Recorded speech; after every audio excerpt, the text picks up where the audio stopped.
A'udzubillahiminasyaitonirrajim. Bismillahirrahmanirrahim. Bismillahirrahmanirrahim. Bismillahirrahmanirrahim. Bismillahirrahmanirrahim. La haula wala quwwata illa billahil aliyyil azim. Amin amin amin ya rabbal alamin.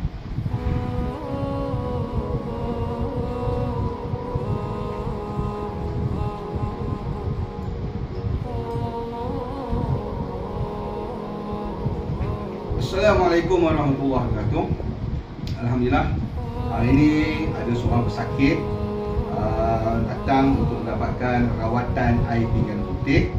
Tujuan rawatan air pinggan putih ini adalah untuk menghalau ataupun menjauh gangguan-gangguan yang ada pada tubuh pesakit. Pesakit merupakan seorang yang tak dapat tidur dengan lena. Jadi kita akan dengar pengakuan sendiri daripada pesakit kenapa dia datang sini untuk mendapatkan rawatan air pinggan putih. Cik. Jadi kenapa cik datang ke pusat rawatan kami untuk dapatkan rawatan? Saya ada masalah tidur sebab rasa macam ada gangguan lah.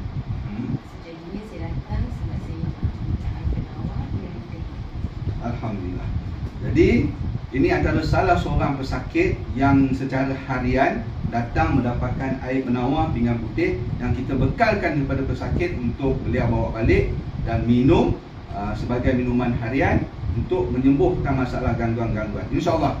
Jadi kepada sesiapa yang berhajat, boleh hubungi kami di nombor yang tertera melalui Facebook, WhatsApp, laman web dan dapatkan air penawar pinggan putih. InsyaAllah.